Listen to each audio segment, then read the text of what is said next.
JT, do you feel like you're the best quarterback in the SEC coming back? It's something I don't really think about, if I had to say honestly. I think there's a lot of great quarterbacks, a lot of great players in the SEC. It's probably one of the first things I learned since I got here is like, I don't care if you're a third stringer in the SEC. If you're playing football in this conference, you're a really good player. I haven't taken the time to compare myself to other guys, and I think it's too difficult to. If you're not on that team and you don't know their system and their scheme, you don't really know how good that quarterback is or how good their receiver is. JT, to your left, third row. Coach Smart was just saying that you're a big-time film guy in the offseason. Have you had a chance to break down Clemson's defense a little bit? And what does a game of that magnitude do during fall camp to kind of get you guys focused and ready, knowing that you're getting ready to face a top-5 team right out of the gate? So you definitely do. I've been looking at it. I'll be looking at it specifically when that time comes. I follow a strict schedule for a lot of reasons. But in terms of that game being as big as it is, it's a national TV game. It's a 7:30 kickoff. It's a big deal. But I think it's important for us to, as good as Clemson is, to not look at them as any different from any other opponent. It's at the end of the day, we're going there, we're playing football. That's what we do. And there's a lot of really talented, really good football players. I think they have a great coaching staff. They have strong schemes on both sides of the ball. But football is football, and we got to go out and play our game like we would against any other team that will play for the rest of the season after that. Front row, to your right.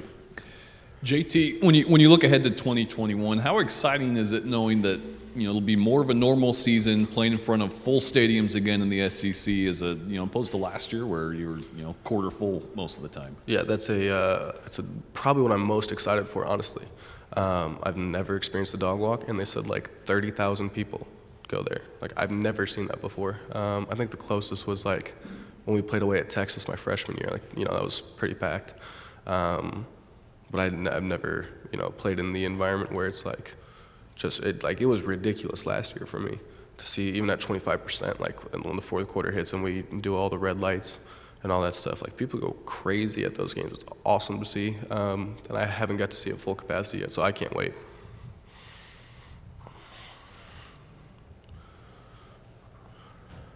Okay, we have them for 10 minutes. Any questions?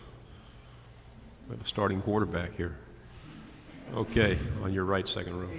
What have you seen from a young guy behind you, Carson Beck? He's from Jacksonville, Florida, and he's heading into that second year. Have you seen some progress from him? A lot, yeah. He's a very good player and a really good person, too. You can say the same thing for really everyone in that quarterback room. From when I've got here to where Carson is now, there's tremendous improvement, and I personally think he's game ready. From all of our other quarterbacks, Stetson has a lot of game experience. Brock's really good, Carson's really good. All of them can step in and play football. So there's no concerns from the quarterback room of, who's going to be ready and who needs to play. I think there's a lot of guys, and Carson especially, that are, ready to play ball. To your left on the fourth row. JT, in the other room, Coach Smart was just talking about your relationship with Todd Monken. How did that come together so quickly, and what do you like so far about him? We just both see the game really similar, I'd say. I think I met him, or the first time I talked to him was on Zooms for 2 months, or a month and a half, until I actually went to Georgia. They talked to me as soon as I hit the portal, and then Monk and I just had, I wasn't doing anything at home, he wasn't doing anything at home. So he took me through a bunch of the offense and what they were doing schematically, and we just see the game very similarly. To your left on the third row. JT, you said you have a routine that you keep pretty strict. So you're watching film at home or in the bed? Is iPad? How does this work? How does that walk me through that? You want the specific schedule or just where I do it? How you do it? Yeah. In the quarterback room, we have a quarterback room that's damn near the quarterback player's office at this point. Monken uses the staff room in his office more times than not. So we pretty much have a quarterback war room, I guess, that is Sunday I'll watch the 3 most recent games against similar offense. Monday, I mean, there's a bunch that goes into the weekly process, but in the quarterback room, we have the whole film server up there. Front row here. JT, you haven't had a chance to, personally compete or play for an SEC title yet, but it's something that the program Georgia's kind of been accustomed to recently. So, is that kind of your goal, your mindset for this year? How motivated are you to just compete for a title this year? I would definitely say it's a goal, and it's obviously something we want. Everybody wants to play for the conference championship and then the national championship. Like, everybody wants to do that, but it's not what we're focused on right now. At the time, we're really focused on our core DNA and our values, and we put so much time into the mental structure of this team. I'm really happy with where that's come. I think the biggest focus right now is just week by week, how are we preparing for August 1st? And when August 1st hits, it's how do we prepare for the end of camp? Then once the camp ends, it's how do we prepare for Clemson, then so on and so forth for the rest of the season after that, and we just take it week by week.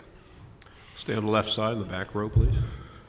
Hey, JT, talk a little bit about your weapons that you have around you. You lose Pickens, obviously, but through the portal you get Gilbert, and you also want to have your running game too, because that helps you as well. Talk about balancing out your offense and using all the weapons that you have. Yeah,